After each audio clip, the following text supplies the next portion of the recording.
énervé comme s'il se fût agi d'un secret effrayant. Cela piqua mon inquiétude et j'insistai en déclarant que je souhaitais aller chez lui pour regarder les bibelots qu'il ne pouvait manquer d'avoir. Il répondit avec une extrême énergie qu'il préférait tout à mettre une occasion de me compromettre, et qu'il ne consentirait jamais à une telle chose. La véhémence inutile qu'il mit à dire cela me donna la conviction que, ainsi que beaucoup de Vénitiens qui habitent surtout la place Saint-Marc, les théâtres et les cafés, il devait être fort mal logé. Il était toujours admirablement mis, cela m'avait empêché jusque-là de songer qu'il pouvait être pauvre. L'idée m'en fut extrêmement désagréable, je ne sais pourquoi, et je me décidai à aller chez Miss Sidon, qui paraissait le connaître beaucoup, pour avoir d'elle des éclaircissements sur ce point et sur tous les autres. Je donnai rendez-vous à mon Anglaise et je décommandai mon amoureux, qui devait m'accompagner ce jour-là chez un marquisaine, avec lequel j'avais une affaire difficultueuse au sujet d'un achat d'instruments de musique que le dit marquis ne voulait pas me laisser pour le prix que j'en offrais.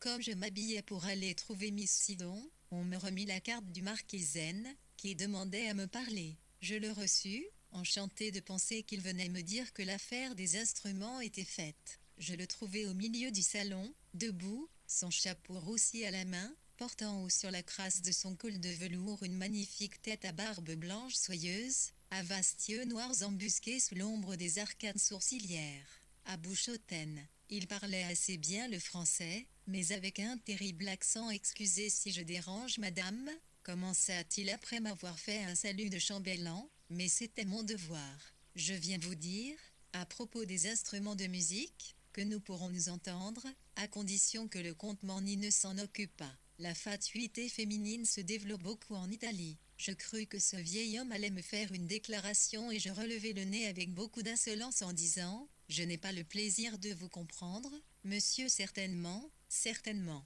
Je vais m'expliquer. Le comte Morny a pris l'autre jour avec moi un ton qui ne convient pas du tout, surtout devant une dame. Les N avaient déjà donné des doges à la République avant que l'on connût seulement le nom de Morny. Le comte Andrea croit, parce qu'il a l'honneur d'être votre ami, qu'il peut prendre certaines manières. Il a tort, cela ne convient pas. Je suis pauvre, madame, mais mon père a été le dernier inscrit sur le livre d'or de la République. Et ma famille, monsieur, je ne doute pas de tout cela, mais en quoi cela intéresse-t-il notre affaire ? J'étais agacé et je parlais très sec. Vous allez voir, précisément, notre affaire, c'est la difficulté que nous avons, et je regretterais tant que ce ne soit pas vous qui ayez les instruments. Le Kensington Museum m'en offre le même prix que vous, mais je préférerais vous les donner. Vous êtes tellement sympathique, et ce sont des instruments qui étaient dans ma famille au temps où Alvise Monsenigo. Je vous en prie, abrégeons. Je suis pressé. Oui, oui, j'ai fini. Je vous demande 1000 francs de plus que vous ne voulez donner. Ces 1000 francs, c'est justement la commission qu'exige sur l'affaire le comte Morny. Et c'est parce que je ne veux pas les lui donner qu'il a été aussi insolent avec moi. Comme vous avez vu, qu'est-ce que vous dites, fis-je en me rapprochant du vieil homme qui, d'un air si digne, ressemblait à un portrait du Tintoret, et je dis, comme tout le monde sait à Venise, que le comte Morny touche un intérêt sur tout ce que vous achetez et qu'il est très dur. Je sais bien qu'il faut vivre, mais il a de mauvaises manières avec des gens de plus ancienne famille que lui, et ça, il ne faut pas. Si vous faisiez vos affaires vous-même, cela vous coûterait moins cher. Voilà ce que je suis venu vous dire, parce que vous êtes si sympathique. » J'étais sidéré. Quel canaille que ce vieux portrait. Je jetai d'un ton cinglant, « Vous mentez. Monsieur Morny est incapable d'une vileté pareille. Il est fort aimable, c'est un bel homme, » dit le portrait avec un sourire assez ignoble. « Je comprends qu'il vous plaise, mais il ne faut pas vous mettre en colère. Je ne mens pas. Écoutez-moi, la semaine dernière, vous avez acheté une chape 800 lire chez Richetti, le comte en a touché 200, puis, sur la Pietà en marbre que Gavagnien vous a vendu 4000, il a eu 900 lire. Sur la Madonna que vous avez payé 1500 à un certain Zanobi au Frari, il a eu la moitié. C'est être vraiment. Mais tous ces gens-là sont des marchands. Moi, je suis un gentilhomme et je ne veux pas lui donner 1000 lire. Si vous voulez traiter l'affaire directement, faites-moi le plaisir de sortir, dis-je en lui indiquant pour plus de commodité le chemin de la porte. Vous ne me croyez pas. C'est mal, fit le portrait d'ancêtre avec un air de profonde douleur.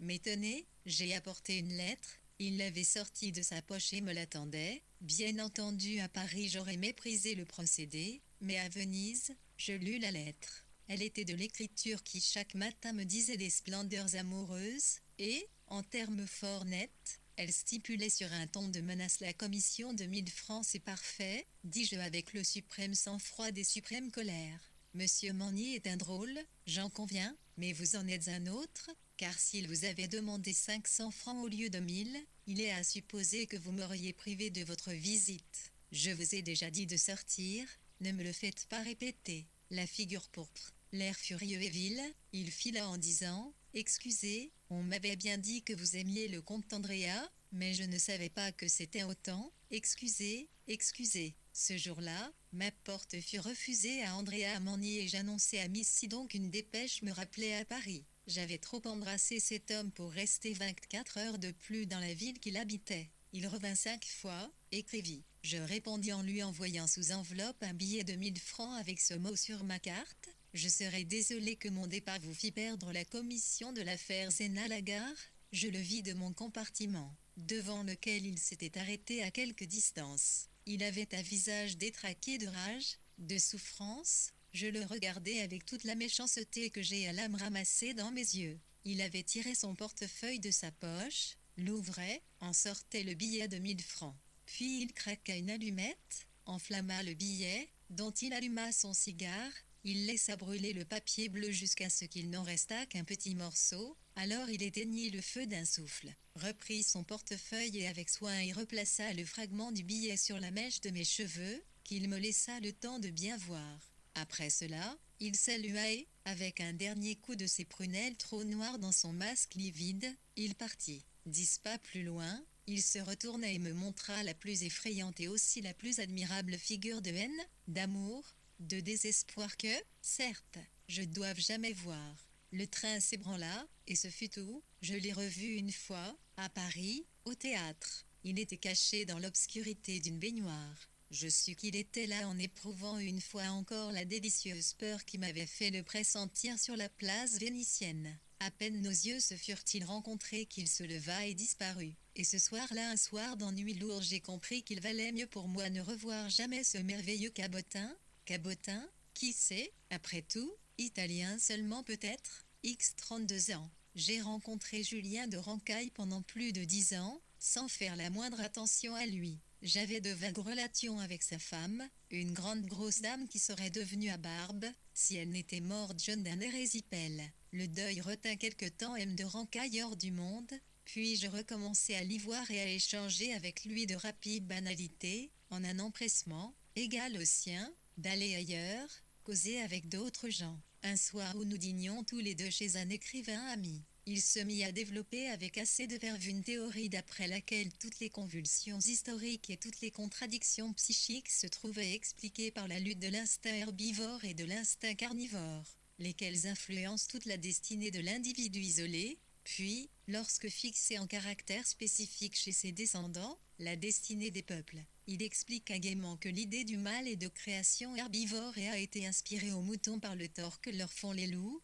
pour lesquels le mal ne saurait exister, la satisfaction de l'instinct des forts étant parfaitement légitime. Comme il avait mis du pittoresque à soutenir cette thèse d'ailleurs peu nouvelle, je le regardai avec intérêt et je fus surprise de trouver qu'il était beau, très brun, avec une figure de dessin nette et de proportions précises qui marquait l'harmonie intellectuelle. Et comme je faisais cette remarque, je découvris que pourtant il avait la bouche résolument de travers, et tiraillée d'un tic fréquent, que sa barbe dissimulait si bien, que je ne l'avais jamais vue, de sorte qu'en même temps je fus frappé de la régularité équilibrée de son aspect et de ce tic nerveux. Encore une manifestation de la lutte des instincts, peut-être. Après le dîner, comme il avait compris que son hypothèse m'intéressait, il apporta sa tasse de café dans mon voisinage et commença une causerie animée. J'étais en goût de répondre aux choses qu'il disait. Il resta là toute la soirée, et lorsque les vides nombres dont s'était apaisé le salon me contraignirent à m'inquiéter de l'heure, « Il faut, madame,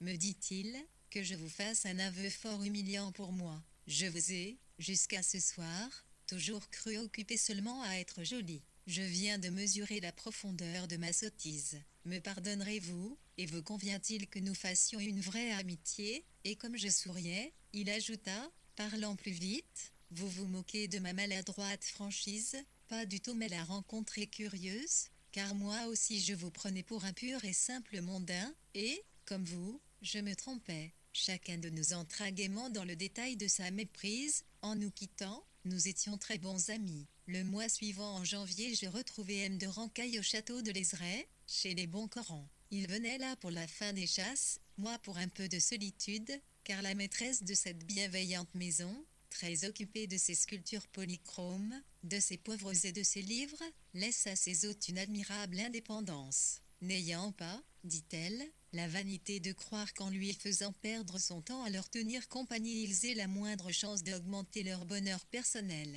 Quelle bonne maison! On y trouvait cette chose improbable, la campagne, moins l'ennui. À l'ordinaire, j'arrivais à l'Ézray avec un vaste plan de lecture. C'est l'année-là, je devais rafraîchir ma littérature anglaise, et mes projets étaient tellement ambitieux que je n'avais pas une minute à perdre, aussi fus-je un peu agacé en voyant, le lendemain de mon installation, M de Rancaille entrer dans la bibliothèque, où je m'étais mise à une grande table avec mes crayons, mes cahiers et la reine des fées. Vous n'êtes donc pas à la chasse, dis-je avec une douteuse gracieuseté. Non, les chiens n'ont pas de nez par ce temps-là. Vous verrez qu'ils rentreront bredouille, mais je vous dérange peut-être, que lisez-vous là? Vous ne me dérangez pas, c'est la reine des fées. Vous aimez la littérature anglaise? Moi aussi. Avez-vous remarqué que c'est Shakespeare qui nous a fourni toutes les images concrètes que nous avons sur l'amour? Roméo, amour-passion, Othello, amour-jalousie, Caliban, amour bestial, Portia, amour-dévouement, Béatrice, amour-goût. Il a oublié l'amour-littérature, sur lequel il reste bien des choses à dire. L'amour où l'on n'aime pas, c'est une maladie de la vanité, à quoi je ne peux vraiment pas m'intéresser, mais personne ne s'intéresse plus à aucune sorte d'amour. C'est démodé, quelle folie, nous ne nous intéressons pas à autre chose. Tenez, avez-vous jamais, dans les rues, examiné de quoi sont composés le décor et la circulation? Boutiques de bouchers, d'épiciers, de fruitiers, paniers d'huîtres, étalage de marchands de volailles qui débordent sur le trottoir, restaurants, marchands de vin, voitures qui transportent des nourritures, gens qui portent des pains, des bouteilles. À tous les pas on se heurte contre des activités employées à servir le besoin de manger. On dirait que la ville entière ne pense qu'à cela et qu'elle y pense sans trêve. Eh bien, l'amour est dans la vie de tous au même degré d'importance que la faim. Lui aussi circule dans les rues et les encombre. Il est dans tous les yeux qui se rencontrent. Dans l'arrêt hypnotisé des femmes devant les vitrines où sont les objets d'élégance qui pourraient les faire plus jolies. Dans la préoccupation des hommes en course vers les affaires qui devraient les faire plus riches. On n'agit qu'avec l'amour pour but, il est au fond de tout travail, c'est vers lui que tendent toutes les conversations. Prenez garde, vous allez être obligé de me faire une déclaration, j'y songeais. Depuis un mois je n'ai cessé de penser à vous. Comment ai-je pu, moi qui suis un observateur soigneux de l'intimité des êtres, ne pas m'apercevoir depuis des années de votre supérieure distinction intellectuelle et morale? Peut-être bien ne suis-je pas tellement supérieur ni tellement distingué, aussi, et à quel point, vous l'ignorez vous-même. Seulement vous êtes une créature de mystère, une âme secrète. On dit de vous, elle est si bonne, et personne n'en sait davantage. Je ne suis même pas si bonne, je ne m'intéresse pas assez à mes semblables pour en dire du mal. Voilà tout, vous croyez que c'est par intérêt pour les gens que l'on dit du mal de sans doute. On abîme ceux qui ne vous préfèrent pas, les calomniateurs et les médisants sont des âmes fines qui souffrent. Je crains que vous ne soyez bonne. Décidément, mais vous êtes bien autre chose encore et c'est irritant de songer que personne ne s'en doute. Je voudrais bien savoir ce que cela peut vous faire. On souhaite voir comprendre à tous. Les êtres que l'on aime, vous m'aimez donc, comme c'est particulier? Non, c'est seulement très logique. Quand j'étais plus jeune, j'ai eu le goût des collections et j'ai dépensé pas mal d'argent pour avoir beaucoup de tableaux, de bibelots et de livres assez bons, puis j'ai changé de système. J'ai tout vendu, et même fort bien, car je me connais en objet d'art aussi bien qu'en âme. Maintenant je n'ai plus que 3 choses, un portrait de Velázquez plus beau qu'aucun de ceux de Madrid, une paix en or ciselée par Finiguera pour le pape Martin V, un des premiers volumes de la première édition de Virgile faite à Venise en 1470 par les Aldes, avec une reliure du temps et des annotations de la main des éditeurs. Je suis sûre d'avoir 3 choses uniques et dont je ne rencontrerai nulle part de double. J'ai trouvé ces merveilles dans des endroits où personne ne soupçonnait qu'elles fussent, entre les mains de gens incapables d'en apprécier la valeur. Eh bien, madame, Vous avez les mêmes caractères que ce tableau, cette paix et ce livre, comme eux vous êtes uniques, et comme eux incomprises, je vous ai découverte comme eux. Et voilà pourquoi je vous aime, mais je vous assure que je ne suis pas aussi incomprise que vous craignez, bien entendu, on vous a fait la cour. Comme vous êtes admirablement pur, on a dû se décourager vite. Mais personne ne vous a aimé pour votre vraie beauté intérieure. Pourquoi voulez-vous que j'admette que les hommes, qui sont tous des brutes pressés, aient vu en vous ce que moi, l'attentif scrutateur d'âme, je n'y avais pas vu pendant tant d'années? Non, madame, vous aurez beau m'affirmer le contraire, je suis sûre, je sais que personne avant moi ne vous a deviné. Lorsqu'en m'habillant pour le dîner, je repassai dans ma tête notre conversation qui s'éternisa sur ce sujet, je me rendis compte que j'avais fini par accepter l'idée que personne jamais ne m'avait comprise, et que, dans l'effort de me mettre au niveau de la grande conception qu'avait de moi-même de Rancaille, j'avais fait beaucoup de mots d'auteur et exprimé une foule de sentiments étrangement tortillés. Les jours suivants, la littérature anglaise eut encore un sort fatal. Rancaille et moi, nous nous retrouvions en sortant de table et nous allions dans les prés durcis de gel marcher sans fin, le long des lacets compliqués que faisaient les ruisseaux dont les eaux vives remuaient les mantes séchées par l'hiver et les cressons au vert tentant. Il fallait tout le temps parler de moi, raconter mon enfance et ma jeunesse. Au détail de mes plus simples impressions il s'émerveillait, plus il trouvait rares les choses qui m'avaient jusque-là semblé quelconques et plus mon désir de l'étonner davantage grandissait. Je faisais de la littérature sur moi-même, d'abord consciemment et avec un peu d'embarras, puis de très bonne foi et avec une grande satisfaction d'amour-propre. Je me trouvais des subtilités de pensée et de sensations qui me donnèrent de l'admiration pour mon personnage. Je changeai ma coiffure et il me sembla tout ensemble que j'avais l'importante maturité des grands esprits travaillés par la vie et que je rajeunissais. Au bout d'un mois je quittai les Raies, le jour de mon départ. Rancaille me demanda si je voulais l'épouser. Ne vous hâtez pas de me répondre, dit-il en me voyant embarrassée. Je sais que chez les natures d'exception comme la vôtre l'amour ne peut être que le résultat d'une cérébration compliquée. Vous devez m'aimer un jour, j'aurai la patience qu'il faudra, car je considère que vous m'appartenez, comme la perle appartient à qui la découvre. Je ne défends pas l'image, lui en parut fort satisfait. Nous causerons de cela, me bornai-je à dire.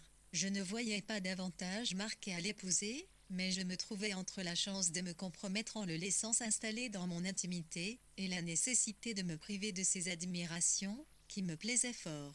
Or, je n'avais pas pour lui un goût suffisant pour que cela valût la peine d'y risquer ma réputation. Alors, ne serait-il pas mieux de l'épouser? Je me mis à y songer sans horreur. Peu de temps après le retour à Paris, il avait pris l'habitude de venir chez moi sans cesse, et je le laissais faire avec l'idée qu'il y aurait une réponse facile au premier potin auquel son assiduité donnerait lieu. Il continuait à découvrir en moi chaque jour des magnificences dont toute seule je ne me fusse jamais douté. Un soir pourtant il se mit à parler de lui-même, ce fut pour me raconter qu'il avait le génie de l'amitié, un sentiment auquel, à ce qu'il expliqua, les hommes n'entendent rien à l'ordinaire et qui nécessite un rare tact psychique. Du reste, il n'avait qu'un ami, mais quel ami c'était, figurez-vous, le garçon le plus merveilleusement doué, et qui a passé 25 ans de sa vie à s'ignorer si complètement, que, de très bonne foi, il se croyait de niveau avec la vie qu'il mène. Une vie stupide de sport et de femme facile. C'est l'âme la plus rare, d'une délicatesse hautaine, d'une chevalerie parfaite, tout cela sous des façons d'ironie et de blague qui ressemblent aux vôtres. Même maintenant que je l'ai découvert et révélé à lui-même, il a encore, lorsque je lui explique les beaux mouvements intérieurs que je devine en lui, des railleries, des airs de ne pas comprendre.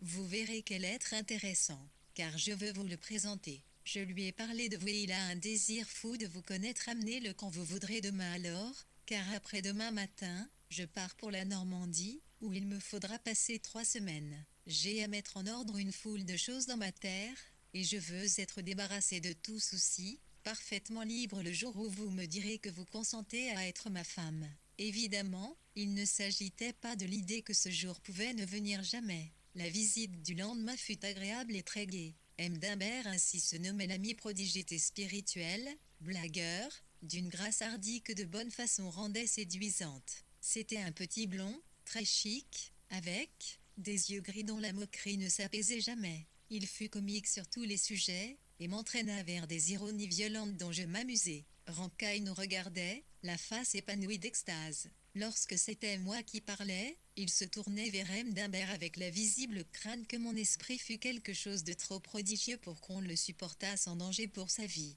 Quand c'était au tour de M. d'Imbert, c'était moi qu'il regardait en triomphe, et dans sa grande exaltation de la prodigieuse joie qu'il nous donnait l'un à l'autre en nous ouvrant les voies par lui découvertes vers nos mérites occultes. Il s'énervait et le tic de sa bouche était devenu ennuyeux à voir. En partant, il me fit des adieux dont le ton était nouveau. Il avait un accent étalé de propriétaire vaniteux. Il tenait probablement à donner l'impression d'une entente complète entre nous. Et pendant que, sous la blague des yeux gris de l'ami Phénomène, il me baisait très longuement la main, je me dis qu'il allait peut-être vite dans ses arrangements. Après les dernières paroles cordiales échangées, tenant encore le bout de mes doigts dans sa main droite, il frappa sur l'épaule de M. d'Imbert en disant « Allons, il faut s'en aller ». Celui-là aussi lui appartenait comme la perle à celui qui la découvrait. Une image bouffonne me traversant l'esprit, me le montra entre nous deux, comme entre sa canne et son parapluie, laissant l'une à la maison, emportant l'autre à cause du temps mais libre de faire le contraire puisque les deux objets étaient à lui.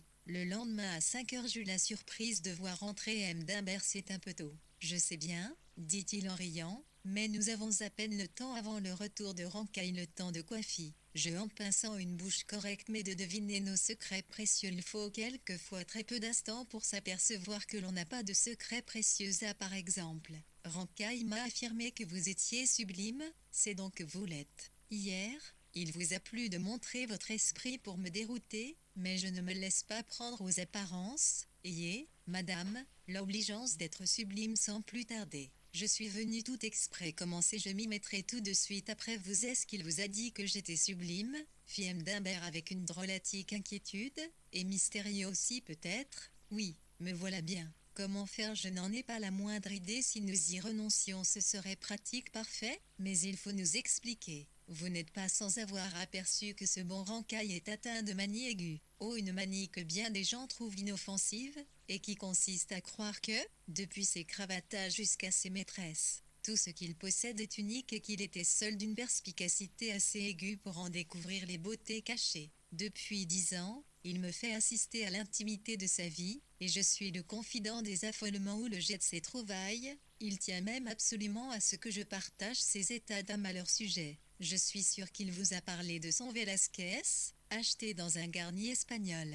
Oui, eh bien, c'est une copie, ce tableau unique. Et sa paix, la fameuse paix de Martin V. Un surmoulage bien patiné. Il y a son Aldossi, avec les notes et la reliure du temps. Le tout savamment confectionné chez Ongagna il n'y a pas bien longtemps, et ses histoires d'amour, des surmoulages comme la paix de Martin V. Ce que je lui ai connu de maîtresse dont l'honnêteté était unique, et le mérite secret. Et ses amis, tous des gens dont lui seul avait deviné le génie occulte, et dont les trahisons ne le déçoivent pas, à ce qu'il semble, si j'en juge d'après vous. Moi, je l'aime beaucoup, mais songez à l'horreur de la vie à laquelle il me condamne. Je suis son admirateur breveté de merveilles en toc, c'est abominable. Savez-vous que cet homme infernal a la tournure d'esprit du fâcheux roi Candolle? Lorsqu'il a trouvé quelque chose, objet d'un rousseur de femme, il faut qu'il me le montre, qu'il me le fasse toucher, qu'il se donne un mal de chien pour m'en inspirer le désir, et cela réussit,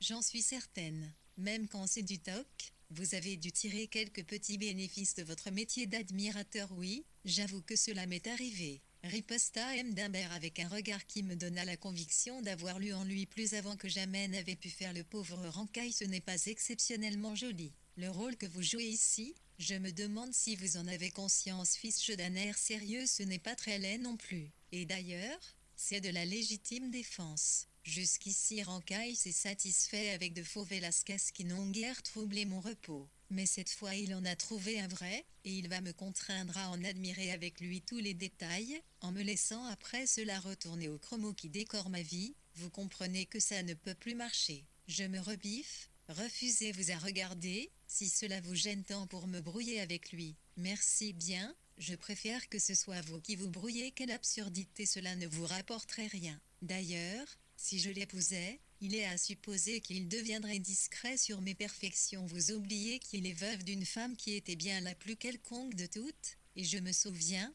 moi, des descriptions d'elle qu'il m'a fallu subir.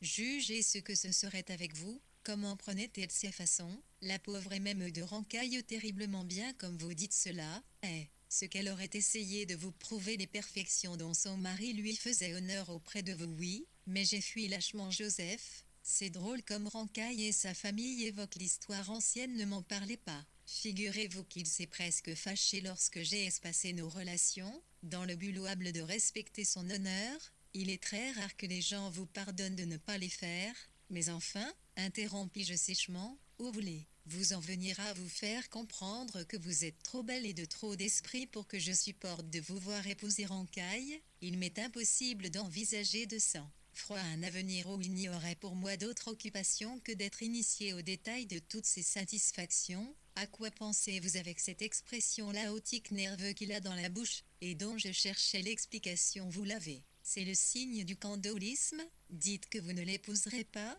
Je n'en sais rien, mais d'ailleurs je ne lui ai rien promis. Vous savez, je respire comme on dit dans les pièces de scribe.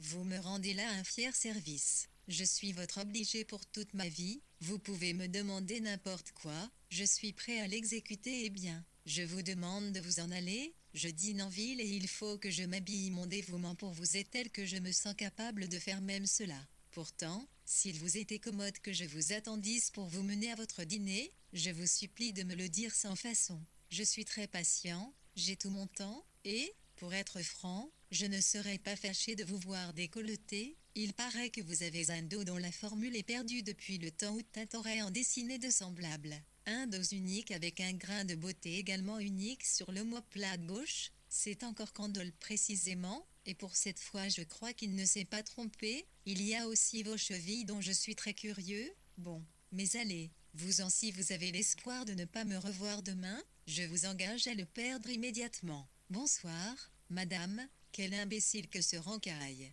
J'étais d'assez mauvaise humeur après le départ de ce fumiste. Sous la forme absurde qu'il donnait à ses accusations, il y avait, solide et plus absurde encore, la vérité. Rancaille m'avait totalement persuadé de sa faculté de trouver des trésors, et avec lui j'en avais aperçu en moi-même un bon nombre qui soudainement me devinrent suspects. Pour favoriser la manie de cet acheteur de faux Velasquez, je m'étais depuis 3 mois accoutumé à raffiner, surtout, à me guinder à des hauteurs sentimentales auxquelles je n'avais nulle tendance sincère.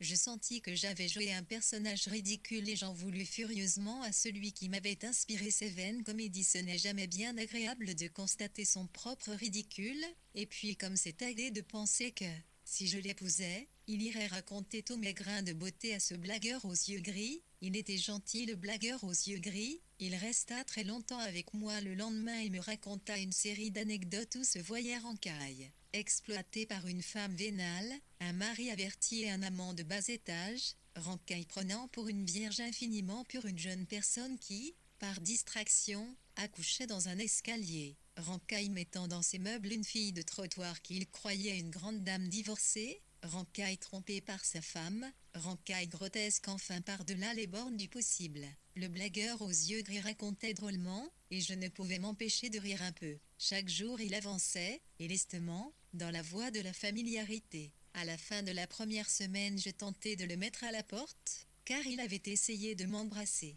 Il fit des excuses, resta, il recommença le lendemain. Je me mis sincèrement en colère pendant 5 minutes, après il fallut encore rire, mais je le traitai un peu moins bien qu'avant, ce qui parut l'indigner. Enfin une lettre m'apprit le retour de Rancaille, il m'annonçait sa visite pour le lendemain. J'avertis M. d'Imbert comme je serai content de le revoir, s'écria-t-il avec un méchant petit regard. Ce ne sera pas ici. Au moins je l'espère, et pourquoi non? C'est lui qui a tenu à m'introduire chez vous, l'animal.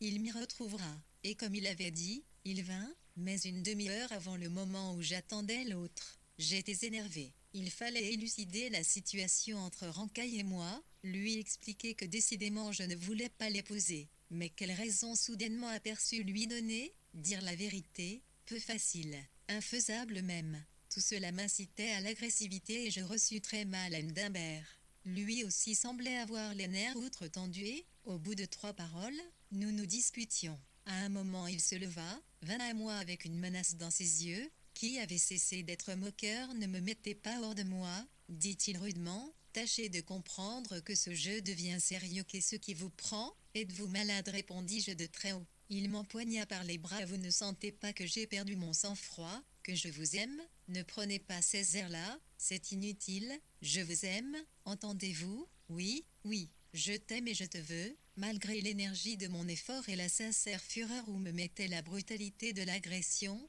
je ne pus cette fois éviter son baiser. Un baiser où il y avait plus de dents que de lèvres, il me broyait les bras, comme c'était ridicule et odieux, toute cette scène, comme je le détestais bien. Enfin il se décida à me lâcher un peu, une concentration de toute ma volonté dans les muscles de mes bras me dégagea de lui et naturellement, comment cela aurait-il pu se passer autrement? J'aperçus, planté entre deux portières, Rancaille, qui nous regardait, accompagnant l'expression d'ahurissement vif de sa figure, d'un tiquage de la bouche auquel on ne pouvait ne pas s'intéresser, tant il était rapide, net, précis, comme un travail de mécanique bien fabriqué. Le valet de pied avait la manière heureuse dans la circonstance de mener les gens jusqu'à l'entrée du second salon, et de les abandonner à eux-mêmes pour le traverser et entrer dans la petite pièce où je me tiens à l'ordinaire. Debout, rouge, les cheveux desserrés, bien en colère, je me préparais à expliquer, je ne savais pas quoi vraiment, est-ce que je lui en devais, des explications, en résumé, n'était-ce pas de sa faute si cette grotesque aventure m'arrivait? Non, je n'expliquerai rien, ils pouvaient bien se débrouiller ensemble, s'ils pouvaient madame, commença Rancaille d'une voix souterraine. Cela dérangeait son tic, l'effort de parler, cela le faisait remonter jusque dans l'œil d'une manière vraiment inquiétante. M. d'Imbert l'interrompit sèchement. Pas de scène, n'est-ce pas? Madame n'a rien à voir dans tout ceci, malheureusement, je l'ai embrassée malgré elle, je ne te permets pas d'en douter, je regrette assez d'être contraint d'en convenir, mais telle qu'elle. La circonstance m'est bonne pour te dire que je renonce à jouer le rôle du monsieur qui regarde tes bonheurs. Et si tu n'es pas content, tu sais où on me trouve. Il vira sur ses talons et, s'adressant à moi sur un ton presque sérieux, je vous prie, madame, de me pardonner l'inconvenance dont je suis coupable envers vous. Mon excuse, c'est que je vous aime, voulez-vous me faire l'honneur d'être ma femme? Je comprends, vous trouvez l'heure mal choisie pour une telle prière? Je reviendrai demain. Si votre porte m'est refusée, je comprendrai que vous souhaitez ne pas me revoir. Je ne vous retiens pas, répondis-je assez durement. Il me semblait que tout ceci passait les bornes de la plaisanterie supportable, et il m'excédait totalement. Il n'insista pas, salua très bas et sortit de l'air de quelqu'un qui finit une visite quelconque dans les formes habituelles. Enfin, que signifie tout cela? S'écria Rancaille lorsqu'il fut hors du salon. Vous rappelez, vous, l'histoire du roi Codolo? Je vous en prie, madame, ne plaisantons pas sur des choses aussi sérieuses. Si, plaisantons au contraire. Il ne nous reste que cela à faire. M. d'Imbert vous a dit la vérité en affirmant qu'il m'avait embrassé pour son agrément et non pour le mien, mais il n'a pas eu le temps de vous dire que vous vous êtes trompé sur mon compte et sur le sien en nous prêtant des âmes sublimes. Car je vous avoue que j'ai pris quelque plaisir à l'entendre se moquer de vous. Il se moque de moi, oui, fort joliment. Il ne vous pardonne pas, ni moi non plus, de le prendre pour confident de vos admirations de mes omoplates, de mes grains de beauté, de mes chevilles et des splendeurs de mon intelligence. Je vous demandais si vous vous souveniez de l'aventure du roi Candole, je vois que non, je vais vous la redire. C'était un homme qui, ne pouvant garder pour soi le plaisir d'avoir une belle femme, eut l'imprudence de la montrer nue à son meilleur ami. L'histoire dit que la femme fut très irritée, l'ami très amoureux et qu'il arriva malheur au monarque indiscret. Le roi Candole, mon bon ami, était un serein, voilà ce que j'avais à vous expliquer. Maintenant que c'est fait, vous non plus, je ne vous retiens pas. Adieu, dit Rancaille, et, tiquant éperdument, il sortit de la pièce. Il s'est remarié l'année dernière avec une très jolie femme, et M. d'Imbert est le plus intime ami du ménage. XI 35 ans. Albert Joret est musicien de son état, il recommence Wagner en le complétant au reste, il a du talent. La grosse Emilia, qui a un goût peu dissimulé, mais malheureux pour sa blême figure de prêtre intelligent, ses cheveux plats, sa grande silhouette courbée de lassitude, me l'a présenté à un concert. Joret était assis derrière moi, et en me retournant je trouvais toujours ses yeux vigilants prêts à rencontrer les miens. Le concert fini, comme il faisait un joli temps de gel, sec et léger, Emilia, qui étouffe dans sa graisse, proposa de marcher un peu pour s'aérer, et le musicien nous accompagnant, nous partîmes le long de la Seine, au milieu de la vaine et attristante animation des soirs de dimanche. Jaurès m'intéressa vite par son habileté à découvrir dans les choses des aspects inattendus. Il avait une diction ralentie et pesante qui agaçait d'abord, puis qui prenait, par l'autorité qu'elle communiquait à ses paroles. Il fabriquait sans cesse des idées, de bizarres idées tourmentées, déformantes, qui ne laissaient rien de sa forme conventionnelle à ce qu'elle touchait. Sa conversation irritait l'esprit et le sollicitait à un fonctionnement plus actif. En me quittant, sur le ton de prédication qu'il gardait pour dire les mots les plus ordinaires, il exprima qu'il se jugeait bien heureux de m'avoir connu, et il accentua cette formule d'un drôle de regard qui, à peine posé, disparut sous cet abaissement de paupières qui s'enseigne dans les séminaires en même temps que la somme de saint Thomas. À partir de ce jour-là, je rencontrais souvent Jaurès dans des maisons où on l'accueillait avec des exclamations de surprise joyeuse. Comment? C'était lui, le sauvage sur qui on ne pouvait jamais mettre la main. Des dames pleines de sourires s'extasiaient de ce changement de conduite. Il trouvait toujours moyen de causer un peu avec moi,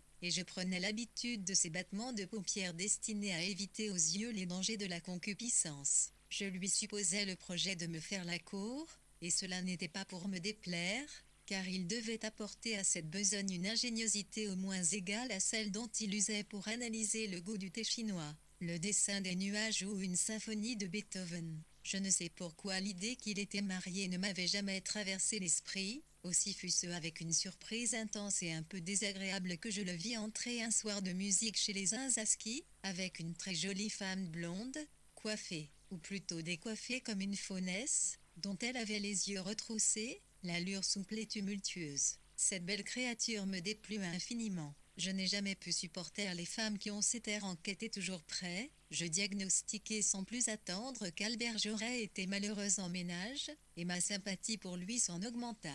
Je lui avais donné rendez-vous à cette fête. Il me parut donc assez simple que son expression inquiète fit place à la satisfaction d'avoir trouvé ce qu'il cherchait lorsqu'il m'aperçut. Mais ce fut avec un déplaisir sensible que je le vis dire un mot à sa femme et la conduire vers moi. S'il y avait quelqu'un dont je souhaitais peu faire la connaissance, c'était bien cette faunesse blonde. Mais quoi? Il fallait être poli. Je me levai et j'esquissai le faux sourire de salon auquel, toutes, nous devons nos rides. Jaurès, après m'avoir salué, me présenta sa femme. Vous ne vous imaginez pas quel désir j'avais de vous voir, commença la faunesse, qui, elle aussi, souriait, mais d'un beau sourire libre qu'il offrait à Albert ne me parle que de vous. Et je tiens à me prouver à moi-même que la jalousie que vous m'inspirez est justifiée. Il y avait tant d'ironique insolence pour son mari, dans le ton dont il prononça ceci, que j'eus vers lui un rapide regard de pitié pendant que je répondais avec une froideur à enrhumer. Je ne le pense pas, madame. Elle rejeta en arrière sa triomphale tête d'or et dit joyeusement, vous me trouvez mal élevé, je le suis. Seulement, d'ordinaire, on me pardonne, vous, pas, je n'ai le goût de rien pardonner jamais, madame, mais vous n'êtes pas dans le cas de vous en apercevoir. Albert, votre bel ami, ne peut pas me souffrir, s'écria la faunesse, puis, tournant le cou, d'une grâce câline qui chez une autre m'aurait touché, ne me prenez pas en grippe, voulez-vous, fit-elle, je ne sais pas pourquoi j'ai envie que vous m'aimiez. Ce n'est pas vrai que je sois jalouse de vous, je ne suis jamais jalouse, mais vous êtes la seule femme dont j'ai entendu mon mari faire l'éloge, alors j'ai souhaité voir comment vous étiez. Vous êtes terrible, mais ça ne fait rien, vous verrez, vous m'aimerez, comme les autres, je n'en doute pas, répondis-je, et je sentis que pour compléter l'aménité de mon attitude, il ne me manquait qu'une Bible, des lunettes et un nez maigre et pointu. La faunesse se mit à rire, les muqueuses fraîches de ses lèvres sertissaient le pétillement blanc de ses petites dents, on voyait sa langue de chat dans sa bouche ouverte, et je constatai avec surprise que cela pouvait être indécent de rire. Quand elle en eut assez, elle dit, Albert m'a débiné, avouez-le, j'ignorais votre existence il y a un quart d'heure, madame. Comment? Vous ne saviez pas qu'Albert était marié? Il y a très peu de temps que j'ai le plaisir de connaître monsieur Jaurès et nous n'avons causé ensemble que de choses générales. La faunesse était devenue sérieuse, elle regardait son mari avec attention. Comme c'est drôle, fit-elle, après un silence, que ni Jaurès ni moi n'avions la moindre tentation de rompre. Eh bien oui, madame, il est marié, cet homme de génie, et très mal marié, avec une femme qui ne le comprend pas. Si, laissez-moi vous mettre au courant, Albert, allez-vous-en, votre ami m'inspire une irrésistible envie de raconter mon âme, ou ce qui m'en tient lieu. Jaurès, avec un léger mouvement de tête, s'éloigna. La faunesse blonde s'assied-moi près d'elle. Nous étions dans un coin bien abrité par d'énormes bacs à palmiers, sous le tournant d'un escalier de bois, figurez-vous, commença-t-elle, en posant le bout de son éventail de plumes sur mon bras, que je ne voulais pas l'épouser cet homme. Il me déplaisait avec son air de curé. Vous n'avez pas remarqué qu'il avait un air de curé? Non, c'est étonnant. Et sa manière de regarder? Elle mima les abaissements de paupières de son mari avec une telle drôlerie perverse et méchante que je ne pus m'empêcher de sourire. Ah, vous avez remarqué cela? Il vous a donc regardé aussi de cette façon-là? Je croyais que ça m'était réservé. Qu'est-ce que je disais? Oui, voilà, il me déplaisait. J'aurais voulu épouser un joli garçon. J'aime la beauté, moi, avant tout, mais il a tellement prié, tellement entortillé ma famille. Il était riche, et moi, passa-elle, craqua ses doigts gantés très haut d'un air enchanté. Vous comprenez, j'ai fini par l'épouser pour ne plus entendre faire son éloge. Naturellement, je ne lui avais pas promis de me disloquer pour le rendre heureux. Non, quand on épouse une femme malgré elle, on ne s'attend pas à ça ordinairement. Eh bien si, il s'y attendait. C'est un homme singulier. Tout de suite il a commencé à être indigné, et il l'est encore. Pour tout vous dire, il m'assomme. Il ne fait pas de scène, non, il est doux par tempérament, seulement il a la résignation morne. Vous voyez ça d'ici, il y a un reproche dans chacune de ses respirations. Il m'en veut de ne pas m'intéresser à sa musique, il m'en veut de ce que les gens me trouvent jolie, il m'en veut d'être gai, il m'en veut d'être triste. Il m'en veut surtout, comment dire, d'aimer la solitude. Est-ce ce que je vous scandalise? Oh, pas du tout. Mais rassurez-vous, tout cela s'arrangera un jour. Monsieur Jaurès se lassera de vous aimer, alors vous serez tranquille. Est-ce que vous le trompez beaucoup? Elle eut un petit redressement du dos, un remuement vif de ses prunelles grises. Vous en avez de bonnes? Vous dit-elle d'un ton dont la canaillerie voulue, venant d'elle, prenait de l'élégance. Croyez-vous que je vous le dirais si cela était oui? Je le crois, répondis-je sérieusement. Elle aussi était devenue grave, et comme le repos des lignes donnait un beau style à sa figure, eh bien non, je ne le trompe pas encore. Je n'ai rien trouvé qui vaille, mais je le tromperai certainement, je le crois. Vous trouvez que j'ai l'air d'une drôlesse, lança-t-elle avec un insolent retroussement de sa lèvre. Vous détestez votre mari. Vous êtes très belle, vos principes ne semblent pas gênants. Oui, cela arrivera un jour ou l'autre, il le sait, je le lui ai dit. Et qu'a-t-il répondu? Des choses qu'il croit spirituelles. Il fait semblant de n'attacher aucune importance à ma fidélité, il est peut-être sincère. Voyons, ce n'est pas possible. Vous croyez que vraiment un homme qui aime une femme, mais êtes-vous certaine qu'il vous aime encore, dame? Après tout, je n'en sais rien. Depuis quelque temps en effet, il est très différent. Depuis, tenez, depuis qu'il vous connaît, vous rougissez. Est-ce qu'il est amoureux de vous? Bien certainement non. Je vous prie de le croire, ne vous fâchez pas, ou vous allez me faire penser que vous aussi. Permettez-moi, madame, d'insister pour que la conversation prenne un autre ton. Quelque peu d'importance que vous attachiez aux choses que vous dites. Elles sont quand même difficiles à écouter. Vous êtes vraiment en colère? Est-ce possible? Je vous demande pardon. J'avais si peu l'intention de vous déplaire. Vous ne m'avez pas déplu, fis-je en me levant pour m'en aller. Elle me retint d'un joli geste brusque agrafé à mon bras. Est-ce que vous me permettez d'aller vous voir? Mais certainement, madame, dis-je avec toute la fausse urbanité désirable. Et ainsi finit notre conversation. À peine entré dans le salon où Padre Hosky égrenait des octaves en gamme, je trouvai Albert Jaurès, qui me proposa d'aller au buffet, à peu près désert. Il semblait nerveux, et regardait ses manchettes et le tapis avec préoccupation. Tout de suite il s'excusa de sa femme. Il avait eu l'incompréhensible maladresse de lui parler de moi de façon à la rendre curieuse, pas jalouse. Elle avait dit la vérité en me l'affirmant. La jalousie n'avait pas cours dans leur ménage. Nous étions arrivés dans un très petit salon où il n'y avait personne. Je m'assis et lui près de moi. Alors il cessa d'examiner le tapis et me fixa avec intensité, le regard direct et appuyé, si différent de ses habituels coups d'œil furtifs, lui faisait une physionomie nouvelle. Il n'avait plus l'air d'un prêtre. Quels beaux yeux, combien de choses étranges flambaient derrière leur ombre.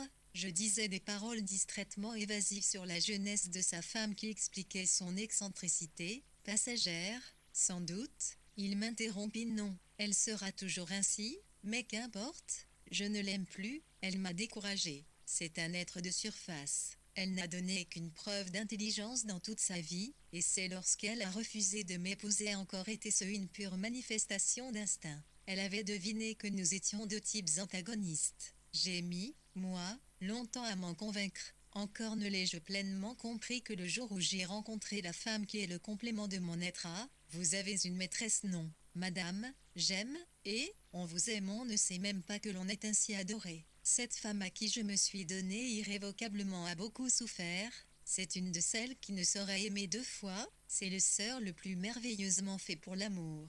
Mais gardé par un si bel orgueil douloureux qu'espérer dès l'autre chose que sa pitié serait sacrilège et imbécile. L'orgueil peut empêcher qu'on s'abandonne à l'amour, mais il n'empêche pas d'aimer, fis-je nerveusement, car à peser sur moi ainsi qu'il faisait, ses yeux me troublaient. Le croyez-vous vraiment? Croyez-vous que si je disais à cette femme, vous m'avez inspiré le plus profond des sentiments de piété, de vénération et de ferveur, vous êtes pour moi comme la suprême intelligence et la suprême bonté, je voudrais réfugier mon âme auprès de la vôtre, croyez-vous qu'elle comprendrait la gravité de mes paroles et qu'elle me donnerait sa chère main pour m'aider dans ma route solitaire? En disant cela, il eut un mouvement qui n'acheva pas. Vers celle de mes mains qui s'appuyait à un coussin tout près de lui. Vous pourriez toujours essayer, répondis-je avec une tentative avortée de gaieté. Eh bien, dit-il en se penchant vers moi, mais la faunesse blonde apparaissait au seuil. Elle nous regarda, puis, d'un air tranquille, Albert, mademoiselle Rimbaud va chanter un air de vous, elle vous demande. Il s'était levé brusquement, le regard au sol. J'y vais, dit-il. Voudrez-vous, madame, me faire le grand honneur de venir aussi? Certainement. Madame Jaurès était partie en avant. Je ne la revis pas, car après le morceau je demandai ma voiture. Le premier courrier du lendemain m'apporta une lettre de Jaurès. La femme qu'il aimait, c'était moi. Assez longtemps je restai la tête renversée sur mon oreiller, goûtant ma joie. C'était si noble, si haut, cet amour. Il disait que le sens de la vie était dans l'abnégation, la souffrance acceptée et chérie, le mépris des médiocres satisfactions de l'instinct. Certes, il y avait du trouble dans le sentiment qu'il m'offrait, mais en le brûlant au feu des renoncements il en ferait de l'encens pour mon culte. Il me priait de lui faire porter ma réponse, afin qu'il n'attendît pas trop le bonheur de se savoir ma chose. J'écrivis une offre d'amitié en termes mesurés qui le satisfirent probablement, car à 11 heures je recevais 4 pages de remerciements fous, et un poème d'opéra qu'il me priait d'examiner et d'annoter de critiques. Je passai l'après-midi à cette besognée. À 6 heures je renvoyai le poème. Le valet de pied chargé de le remettre chez lui me rapporta une 3e lettre, dans laquelle était un fauteuil pour la première que l'on donnait ce soir-là à l'opéra, et des supplications d'y venir. J'allai à l'opéra et la soirée fut parfaitement exquise. Pas une fois, dans le côte-à-côte où nous étions, Jaurès ne fit la moindre tentative pour frôler mon épaule ou ma jupe. C'était vraiment l'amour idéal. Le lendemain matin, Bleu m'apprit que mon musicien avait rêvé de moi toute la nuit. À midi, il m'envoyait des chrysanthèmes qui, derrière la glace d'une boutique, l'avaient appelé pour demander la grâce de mourir auprès de moi. À 5 heures, c'est lui-même qui vint et il resta jusqu'à 7. Il demanda la permission de revenir le lendemain pour me jouer le premier morceau d'une symphonie qu'il terminait. Puis il fallut que je donnasse mon avis sur une chanteuse qu'on lui offrait pour créer son nouvel opéra. Après cela, il voulut que je dessinasse des costumes pour ce même opéra et je passais des journées à la bibliothèque, fouillant dans des gravures. Il me faisait assister à des répétitions, lire ses traités avec les théâtres. Il m'écrivait au moins 3 lettres chaque jour, et tout le temps que me laissaient les besognes variées dont il me chargeait, était occupé à lui répondre. À vivre ainsi la vie de cet homme, tout mon être s'emplissait de lui, je n'avais plus d'autre pensée. Aussi lorsqu'il fut obligé à une courte absence, malgré les télégrammes et les lettres que je recevais de lui, je tombai dans un ennui intense. Peu de temps avant son retour, Madame Jaurès vint me voir. Elle était d'une élégance piaffante et superbe, et avait un air de combat. J'étais seule lorsqu'on l'annonça. Me voici, dit-elle en entrant, vous voyez que j'ai du courage, beaucoup d'amabilité surtout. Ah, vous êtes en femme du monde aujourd'hui, moi je suis en diablerie. Ça ne va pas marcher nous deux, que vous est-il arrivé? Rien. Je suis de mauvaise humeur, l'absence de mon mari, sans doute, croyez-vous? Franchement non, mais tout de même j'en suis moins sûre que vous ne semblez l'être, vous l'avez vu souvent depuis 6 semaines. mon mari quelquefois, mais que vous importe seulement quelquefois, ça m'est bien égal, vous avez de l'amitié pour lui beaucoup c'est curieux. Il ne vous ennuie pas alors je le trouve un homme de grand talent et de grand sœur, très spirituel et parfaitement intéressant en toutes circonstances. Pourquoi me détestez-vous? Pourquoi croyez-vous que je vous déteste? Parce que je dis du bien de votre mari peut-être, mais surtout à cause des yeux que vous me faites. Savez-vous pourquoi je suis venue? Pour vous annoncer que je vais prendre un amant. Ça vous fait rire?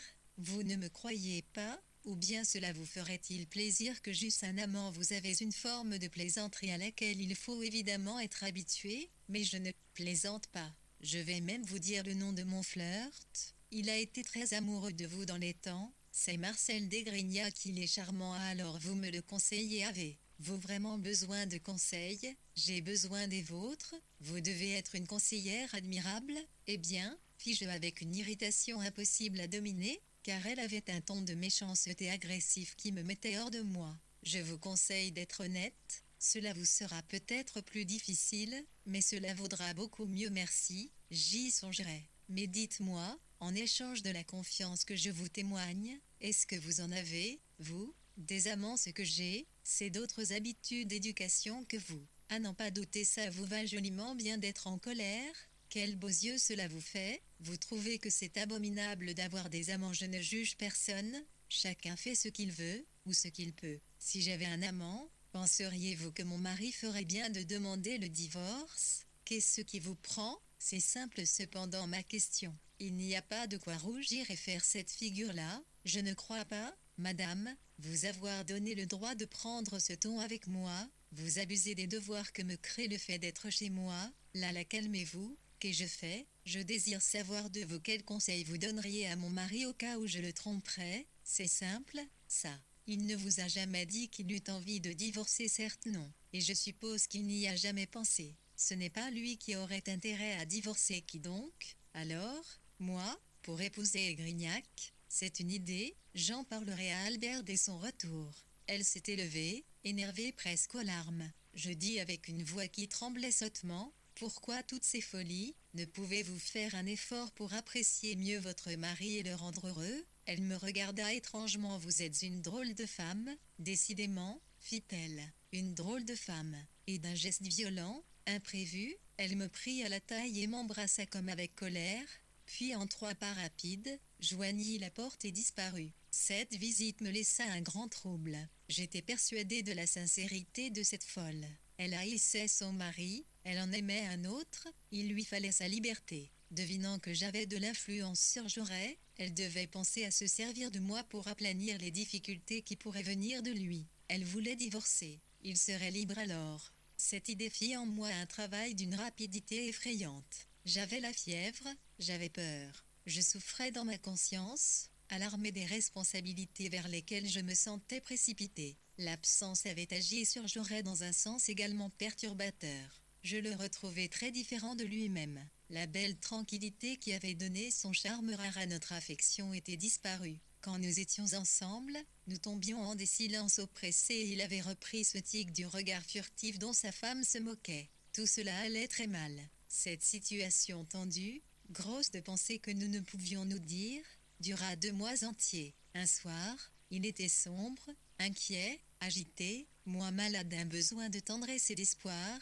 Nous ne pouvions parvenir à nouer une conversation. Il y avait entre nous des menaces indéfinies. Je sentais qu'il avait à me dire des paroles qui ne peuvent se chuchoter que tout contre l'oreille. Je souhaitais de tout mon être qu'il me prît dans ses bras, qu'il me dît qu'il m'aimait et qu'il était à moi, et qu'il fallait que je fusse à lui. Un geste mal calculé nous rapprocha tout à coup. Il dut lire ma pensée dans mon regard affolé. Il sembla lutter contre lui-même, une angoisse lui tordit la bouche, puis soudainement il me saisit, me serra contre lui, me baisa au front, dit: je vous bénis. La seconde suivante il n'était plus là, et je restai étonnée, frissonnante, dans un malaise de sœur inexprimable. Pourquoi était-il parti quand j'avais un tel désir de me réchauffer contre son sœur?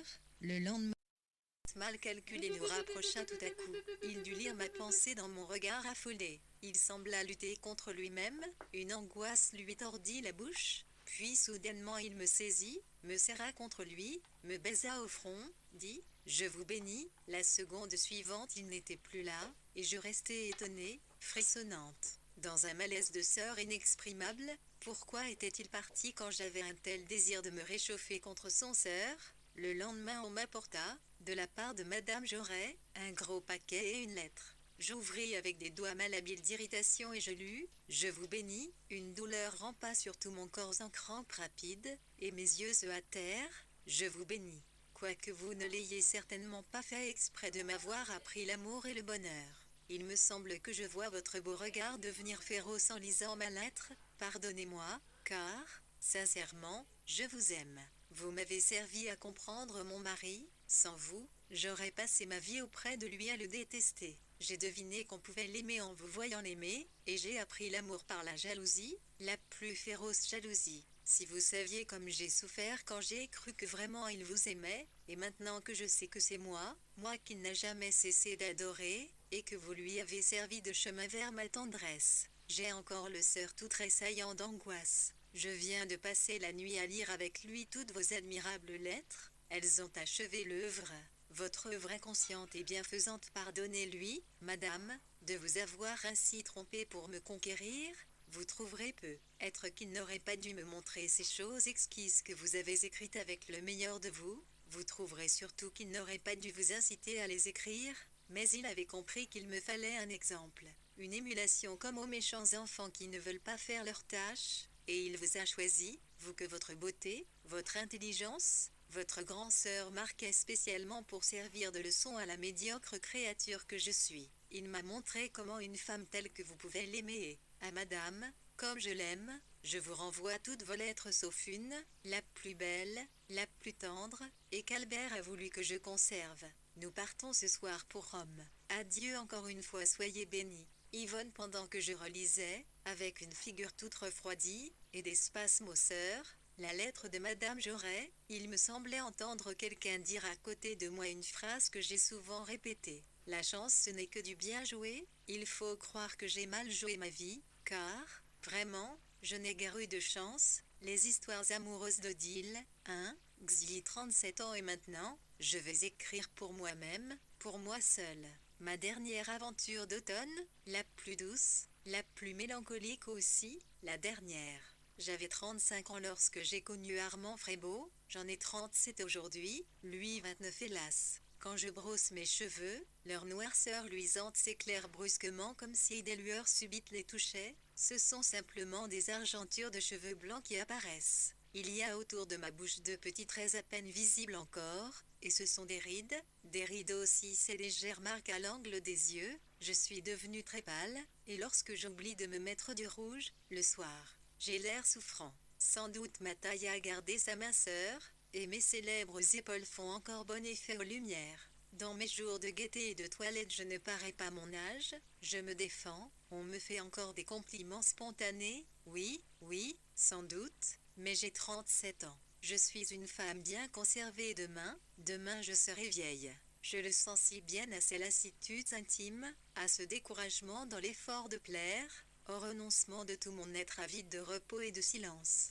L'heure brûlante du jour est passée, les ombres crépusculaires s'étalent, s'allongent. Le soir vient, il faut rentrer, clore la porte, ne pas entendre l'amour qui frappe, le pauvre amour qui bien vite s'en irait en pleurant. Ne vaut-il pas mieux que ce soit moi seul qui pleure comme je fais en ce moment, tout bas, tout doucement, dans la grande paix du sacrifice accepté, pauvre Armand. Cher Armand, oui, si cher, mais je veux écrire ma dernière aventure d'automne. Armand Frébeau est un délicieux homme de lettres. Il a publié une demi-douzaine de livres d'une saveur singulière et dont la brève formule recèle une pensée essentielle et concentrée. C'est l'un de ces êtres produits de l'irritabilité nerveuse de la race, un peu usés par l'excès et la multiplicité des sensations, et que l'exagération de leur sensibilité a pour ainsi dire désexué.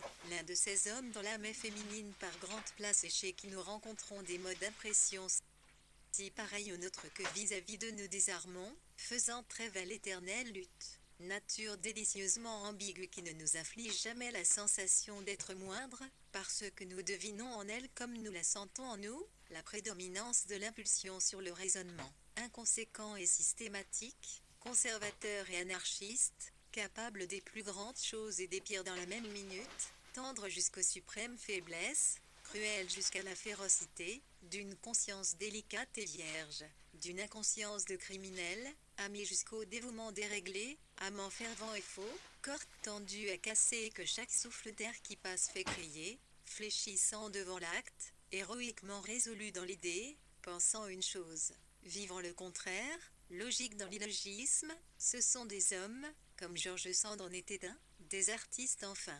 Combien on les aime quand on les aime. Armand Frébeau a l'apparence analogue à son âme. Il est petit, grêle, sans force musculaire, d'une énorme force nerveuse. Ce palot dont on voit trop bien les veines bleues sous sa peau de fillette, est capable, sans migraine, de passer 3 ou 4 nuits d'insomnie, pourvu qu'il s'amuse, il est toujours là, jamais épuisé. Les surmenages de travail ou d'amour n'augmentent pas la cerclure de ses yeux. Il a la sorte de tempérament pour qui la pestilence des grands centres est un tonique et l'air vif des villégiatures où l'on s'ennuie un poison. Il est malade d'une tristesse, guéri par une joie. Sa vie physique est totalement dominée et disciplinée par sa vie psychique. Ses émotions le régissent, le mènent et le détruiront. Il a la tête un peu forte pour son corps fragile, le crâne énorme, augmente encore par la masse de sa chevelure tournée sur le front en 2 grosses mèches dont l'épaisseur semble sculptée en plein dans la résistance du bronze, le nez, osseux, et sec comme celui des races orientales, sa bouche hésite à sourire, hésite à parler, s'attriste au repos et semble préparer une perpétuelle prière qu'il ne fera jamais. Le front court, dur et blanc, fait songer à une petite plaque de marbre résistant aux pointes de fer des idées, mais qui conservera éternellement celles qui une fois auront su la graver. Puis sous l'entêtement lumineux de ce front, c'est la flottante expression des yeux noyés de doute, ces jolis yeux pâles, tendres, très écartés, où nagent ses passions incertaines, ses désirs multiformes, son angoisse et sa passion de vivre. Ah, c'est un être délicieux, qu'il faut aimer, et comme je l'aime. Le soir où nous nous sommes rejoints, j'étais déguisé en pan blanc, lui en pie. C'était à un dîner de bête chez la marquise de Jailly. Il faisait fou dans la maison, comme à l'ordinaire. Adèle de Jailly, née honnêtement, mais simplement Adèle Simé Janglou. Les milliardaires banquiers protestants épousés pour sa dot géante, s'est ennuyé 20 ans dans la société dont il se sentait ne pas être. Elle a vertueusement râlé de désespoir et de spleen sous l'œil sévère de sa belle-mère, la marquise Douairière, c'est la même à qui j'ai entendu dire, les La Rochefoucauld, qui est-ce qui les connaissait avant le XIe siècle et le Siki, un soir où Adèle avait devant elle parlé de la mort, l'interrompit, un peu de rouge aux pommettes, la bouche pincée comme par le souci de défendre sa personnalité contre le manque de tenue d'une inférieure, puis, sa belle-fille éloignée un moment, se tourna vers moi, et à mi-voix, Adèle a vraiment d'étranges et choquants sujets de conversation. Comme on voit bien qu'elle n'est pas du monde. Adèle partageait cette façon de voir, elle ne se sentait pas du tout du monde et dès qu'elle eut enterré son auguste belle-mère, elle lui montra à ce monde récalcitrant, une marquise de Jailly d'un nouveau modèle. Le marquis avait la tête faible et une maladie d'entrailles qui occupait sa volonté et ne développait pas son esprit naturel. Ses 2 fils entrés au Borda, M de Jailly pourvu d'un excellent médecin, Adèle émancipa bruyamment sa quarantaine, et du haut de son honnêteté inattaquée et de sa laideur bonne enfant, elle proclama sa liberté et s'adjugea le droit de mener enfin une vie drôle. Ainsi fit-elle. Les duchesses convulsées rencontrèrent à sa table des chanteuses de café-concert. On ne vit plus qu'elle dans les coulisses de théâtre, dans les ateliers de peintres, dans les music-halls baroques. Elle parla un argot sans choix, mesure ni précision, s'occupa avec une grande chaleur de sœur des chagrins d'amour d'une foule de cabotins et donna des fêtes absurdes. J'allais souvent chez elle, comme tout le monde, pour m'amuser. Mais je diffère de tout le monde en ne décriant pas cette toquée si excellente et si brave femme. Je lui sais gré d'avoir eu le courage de mettre ses goûts en action. Armand Frébeau venait de publier un livre dont les audaces faisaient un gros bruit. MME de Jailly avait tenu à connaître un homme dont les honnêtes femmes se défendaient de lire les œuvres, et elle raffolait de lui. Elle le traitait alternativement en petit garçon gentil et en grand homme, l'écrasant de ses louanges irraisonnées de grosse dame pléthorique, enthousiaste et hurluberlu. Armand me plut d'abord par l'habileté qu'il mettait à se dépêtrer des exagérations laudatives de la bonne Adèle. Il avait su trouver une façon de lui répondre, ironique et affectueuse, qui témoignait de sa reconnaissance et, aussi, qu'il mesurait exactement la valeur de cet affolement de mondaine tombé par hasard en littérature. Notre sympathie mutuelle fut rapide et franche, l'amitié des hommes plaît entre toutes choses lorsqu'elle est sans équivoque. Dans cette soirée de bêtes, Armand m'apparut tout de suite triste, non seulement de la tristesse chronique des gens qui, par métier, cultivent leur faculté de douteur pour faire des livres avec ce qu'elles produisent, mais comme quelqu'un qui a un chagrin présent et positif. Je ne me trompais pas. À sa 4e visite, qui eut lieu juste 15 jours après que nous avions causé entre Pan et Pie, il parla sur l'amour avec un tel emportement douloureux que je risquai une question, immédiatement suivie de confidences. Il raconta qu'il avait une maîtresse, bizarre fille, à demi éduquée, une de ces pauvres créatures qui commencent par les diplômes pour finir dans la noce vulgaire dont on vit mieux que du travail incertain. Détraquée par les affreuses hygiènes des enfances miséreuses, pervertie de curiosités aiguisées sous la culture rudimentaire et mal dirigée, intelligente, intellectualisée par le vice. Elle torturait le pauvre garçon d'infidélité honteuse et incompréhensible, il était lié à elle par une de ces passions de peau qui, battues et forgées d'habitude deviennent imbrisables, et dont, même si on trouve le courage de les briser, ils restent toujours comme des éclats dans la chair traumatisée. Il jugeait son cas avec lucidité, son dégoût de se sentir vilement asservi égalait sa conviction de ne pouvoir jamais se libérer. Il le constatait avec un air de froideur et des mots chauds de souffrance et de sensualité. L'habitude fut vite prise par lui de me tenir au courant des incidents de sa montée au calvaire. Lorsqu'il ne pouvait me voir, il m'écrivait. J'ai gardé ses lettres, où on croit entendre un battement d'artères crevées giclant leur sang en gros jets convulsifs. Toujours, après les affreux cris de désespoir, l'abandon romantique, surgit le mot précis qui est jugé classe, et l'on sent que la sincérité de cette torture deviendra livre un jour ou l'autre. Que de fois, à mon réveil, j'ai reçu un de ces bleus dont ses poches étaient toujours pleines, et qu'il écrivait en pleine nuit, sous les becs de gaz, pendant qu'il battait le pavé pour surprendre sa maîtresse en quelque nouvelle trahison. Il criait vers moi dans sa solitude, vraiment c'était de beaux cris. Naturellement j'évitais de lui donner le moindre conseil. Ces choses tellement ridicules de dire, si j'étais vous j'agirais ainsi. On agit comme on a senti, et que savons-nous de ce que sentent les autres? Du reste, ce que souhaitait le cher garçon, ce n'était pas être conseillé, mais écouter. J'écoutais, de toute mon âme. Il rompit sa liaison un jour où il avait vu un peu trop précisément et de trop près que ses jalousies ne le décevaient pas. Mais il savait l'avenir et me le pronostiqua. S'il lui plaît de revenir, elle me reprendra, car la vie sans elle m'est intolérable, plus que son infidélité, plus que mes humiliations, et me regardant avec une curiosité soudaine. Comme vous devez me mépriser, vous si pure et si forte. Non, Dieu non, je ne le méprisais pas, le pauvre enfant, et je le lui ai dit vivement, avec un visage empourpré. Cela me gênait, comme aurait pu faire un mensonge volontaire, qu'il se trompa ainsi sur moi. Non, je ne suis ni pure ni forte, hélas. Je me suis mariée dans l'affolement d'une passion toute physique. J'ai eu un amant par sotte exaltation, par faiblesse de sœur solitaire j'ai failli en avoir d'autres. J'avais un bel idéal, je n'en ai rien su faire. J'ai été comme les autres le jouet des circonstances, de mes nerfs, de mes détresses, j'ai vécu l'heure, sans héroïsme, sans même de grande fierté, j'ai fait ce que j'ai pu, et ce n'était guère. Non, je ne suis ni pure ni forte, car les récits de l'impur et violent, amour d'Armand me troublaient, j'accueillais de fumeuses et malsaines rêveries, ma fin de bonheur toujours leurrée avait des réveils sauvages, et je m'énervais à respirer les miasmes de cette passion, en religieuse qu'il y a un mauvais livre. J'aurais voulu faire comprendre à Armand qu'il me jugeait mal en me jugeant trop bien, mais nous avions tellement pris l'habitude de ne parler que de lui que je ne trouvais pas l'heure d'être franche. Ce qu'il avait prévu arriva, la femme revint en un jour de déchoux de perversité, et ils se reprirent à vivre ensemble parmi d'incessantes et féroces scènes.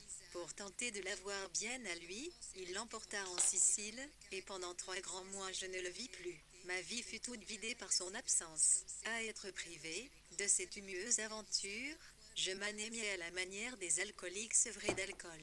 Il avait promis d'écrire, mais il n'écrivait pas. Sans doute il était heureux et n'avait plus besoin de moi. Mon amitié s'endolorit de cette ingratitude, et je me fis le serment de ne plus livrer tout de moi-même à l'égoïsme d'autrui. C'est à ce moment que je reçus une lettre de mon mari, dont je n'avais pas entendu parler depuis plus de 6 ans. Sa maîtresse, mais non, il l'avait épousée, c'est sa femme qu'il faut dire était morte dans un accident de chemin de fer. Il rentrait en France, où il comptait vivre désormais. Il était, disait-il, découragé, vieilli, fini. Il demandait si, le temps ayant fait entre nous son œuvre d'apaisement, je ne consentirais pas à le recevoir, comme un vaincu, avide de consolation et d'amitié. Il disait une foule de choses qui achevèrent de m'irriter les nerfs et me firent sentir plus douloureusement la défection d'Armand. Les places à souffrance sont voisines dans notre sœur naturellement. Je répondis à M. de Montclair que nous n'avions rien à nous dire et que je ne le recevrais pas. Il écrivit encore. Encore je répondis, pourquoi je n'en sais rien vraiment. Parce qu'il fallait. Il mit des cartes presque chaque jour chez moi. Je l'aperçus traversant par hasard ma rue lorsque ma voiture sortait. C'était vrai qu'il avait vieilli, et toute sa belle joie de vivre. Qu'en avait-il fait? J'eus pitié de lui, mais je persistai dans ma résolution de ne pas le recevoir. Être compromise par l'homme avec lequel on a divorcé, c'eût été trop bête, n'est-ce pas? Il continuerait d'écrire, mais ce n'est pas elle de Montclair que je veux raconter, c'est Armand Vrabeau. Un soir, le cher enfant entra tout d'un coup dans mon salon, et avant de manifester mon étonnement il me fallut m'écrier, Dieu, que vous avez l'air malade. Ma rancune était évaporée, mon sœur sautait de joie et se crispait d'angoisse à lui trouver cette effrayante pâleur. Mais la joie était la plus forte. Je suis fatigué, me dit-il, je suis revenu de là-bas sans m'arrêter. J'avais trop besoin de vous voir. Quand on a goûté la souffrance auprès de vous, on ne peut plus tolérer de souffrir loin de vous. Oui, je vois que vous avez déjà tout compris. Je reviens seule, elle m'a quitté. Elle est allée faire le tour du monde avec un Américain dipsomane. Cette fois c'est bien fini. Oh, pas parce que j'ai reconquis ma dignité, Dieu non. Mais c'est il qui en avait assez, définitivement assez. Ça ne l'amusait plus de regarder mes tortures. Alors à quoi étais-je bon? J'ai même perdu la faculté de la colère. Je suis tombé à l'apathie, à l'abrutissement. J'ai assisté à tout sans révolte. Je vous le dis, je n'étais plus drôle. Je ne la reverrai jamais sans doute. Ah, comme je suis là, toute la tendresse déposée en moi par ses douleurs bouillonna. Il avait l'air si disloqué, sa voix était toute cassée, ses yeux même semblaient pâlis. Je vins m'asseoir auprès de lui et, sans parler, je pris sa main. Lorsque je voulus l'abandonner, il contracta ses doigts et, me regardant profondément, la bonté est une chose si divine, dit-il. Nous étions ainsi, silencieux depuis assez longtemps, lorsque sa respiration s'embarrassa. Il eut un tressaillement de la bouche, un tic nerveux lui déforma le visage et, avec un spasme de la gorge, il éclata en rudes sanglots. Les larmes ont sur moi un effet d'immédiate contagion. Et puis, à voir ainsi cet homme qui gardait toujours son calme, je perdais la tête. Il me paraissait devenu un petit enfant, un pauvre petit enfant. Ma pitié exaspérée devint une impulsion toute physique, un besoin de le prendre, de le bercer. Il avait abandonné ma main pour se serrer les tempes à pleine paume. Il semble toujours qu'en touchant les gens en souffrance, on doit leur communiquer un peu de sa propre énergie, c'est vrai peut-être? D'ailleurs je posai les doigts sur l'épaule d'Armand. Il sursauta et découvrit sa figure, ridicule et émouvante. Puis, avec un gémissement, il se jeta sur moi, entourant ma taille de ses bras raidis, et sa tête roula sur ma poitrine, qu'elle battait de ses sanglots pendant qu'il mordait les dentelles de mon corsage. Les êtres qui perdent rarement leur sang-froid le perdent plus complètement que les autres, quand par hasard ils s'abandonnent. J'étais trop pénétré par son émotion pour me choquer, au contraire ce mouvement de faiblesse éperdue me fit plaisir. Je sentais que j'avais le pouvoir de l'apaiser et je lui mis un bras aux épaules en l'appuyant sur mon sœur comme un bébé malade. Ses sanglots se calmèrent, son souffle se régularisa, il se reprenait, mais il ne bougeait pas. J'étais tombée en une rêverie. Le souvenir d'autres têtes qui elles aussi étaient venues attendre l'accalmie contre ma poitrine, revenait, et je songeais combien avaient été inutiles mes efforts de faire du bien, et que rien ne restait. Sans doute c'est une joie que se rappeler que l'on a bercé son enfant dans la tiédeur de son sein, mais les autres, tous les autres, et je me sentais reprise par le regret de n'avoir pas eu un être à moi, un être de moi à qui offrir l'oreiller de ma tendresse. J'aurais pu avoir un fils, un grand gamin, presque un homme déjà qui aurait trouvé doux d'être assis dans mes bras, et dont j'aurais ainsi senti la vie chaude pénétrer en moi, se mêler à la mienne avec une douceur infinie. Combien de temps avait duré toute cette affaire? Je l'ignore. Je n'ai jamais eu une crise de distraction d'une semblable profondeur. Je m'en réveillai très lucide, frappé par cette idée que nous ne pouvions pas rester davantage dans cette attitude. Je fis un mouvement d'épaule avertisseur d'un prochain changement de geste. Armand releva la tête, me regarda, puis se mit à m'embrasser sur toute la figure, au hasard, maladroitement, très vite, comme si depuis longtemps cela eût dû être fait et qu'il voulut accomplir sans perdre une minute un devoir différé. Je pris ses mains nouées à ma taille, et, cambré, je les desserrai, puis me levant je dis avec toute la simplicité dont j'étais capable, « Êtes-vous mieux, mon cher enfant ?» J'étais moi tout étourdi et absurdement ému. Pourquoi? Cela ne signifiait rien ces baisers? Qu'allais-je imaginer? Je me fabriquai un sourire très bon et qui me parut devoir être une quintessence de maternité. Il me regardait attentivement et comme avec surprise, mais ce n'était probablement pas moi qui le préoccupais. Il avait cette expression tendue du malade dont la chair attend et presse la morsure d'acier du bistouri, et qui concentre sa force pour recevoir la sensation qui va venir. J'étais gêné, embarrassé de moi-même, ne sachant pas si je devais rester debout, m'asseoir, ou sonner pour le thé suprême ressource dans les situations qui deviennent difficiles aux environs de 5 heures du soir. Je pris ce dernier parti, et ce fut un grand soulagement. Il y eut des entrées et des sorties du valet de pied, des gestes à faire autour de la bouilloire. Lorsque j'offris une tasse à Armand, j'étais de sang-froid parfait. Lui aussi s'était reconquis, et commença de me parler de la Sicile avec un air calme, et comme s'il venait d'y faire un voyage d'artiste tout simplement. En partant, il demanda la permission de revenir le lendemain à la même heure. Et le lendemain il ne fut pas une fois question de la perfide demoiselle qui courait autour du monde. Il analysa avec beaucoup de verve le plan d'un livre qu'il allait écrire. Il me mit au courant de l'organisation de vie qu'il comptait adopter. C'était peu compliqué, 8 heures de travail, un peu de sommeil, le reste c'était du temps passé avec moi. J'acceptai l'arrangement. Il but son thé d'un air allègre. Tout allait à ravir. Seulement, à l'instant de me quitter près de la porte du salon, il me prit les poignets et m'attira vers lui d'un mouvement brusque, auquel je résistais avec une contraction de tout moi qui peut bien avoir été exagérée. Il rougit et dit gaiement, « Je suis tout à fait fou. Figurez-vous que j'ai failli vous embrasser, voilà ce que c'est de donner aux gens l'illusion qu'on est leur sœur chérie. Bonsoir, frère, répondis-je du même ton joyeux. Mais après son départ je m'aperçus que je n'étais pas gai du tout, même je sentais une détresse singulière et neuve. La vie m'a si peu donné d'heures douces qu'il n'ait eu de mauvais lendemain, que je n'ai jamais regretté rien de mon passé. Quand je songe à ce qui a été, c'est avec le soulagement de savoir que c'est fait, terminé, que ce n'est plus à faire. Et je me figure volontiers l'heure de la mort comme devant être pareil à celle où l'on rentre chez soi après les corvées mondaines. Le dernier soupir, il me semble, cela doit s'écrire, ouf. Eh bien, ce que j'éprouvais à ce moment-là, c'était le regret du passé. Non, pas tout à fait cela, le regret de ma jeunesse effacée. Jamais je n'avais songé à m'attrister en me sentant vieillir, au contraire, et voici que j'avais la poitrine serrée en me disant que j'avais 36 ans. Quelle folie! Car enfin que m'importait, n'avais-je pas arrangé ma vie pour glisser tout paisiblement de la maturité à la vieillesse? N'étais-je pas toujours pleine d'une pitié à base de mépris pour cette grande douleur des femmes devant la venue de l'âge? Qu'arrivait-il en moi? J'allais vers une glace et tout près, j'examinais mon visage avec cette implacable lucidité que l'on ne peut avoir que pour soi-même.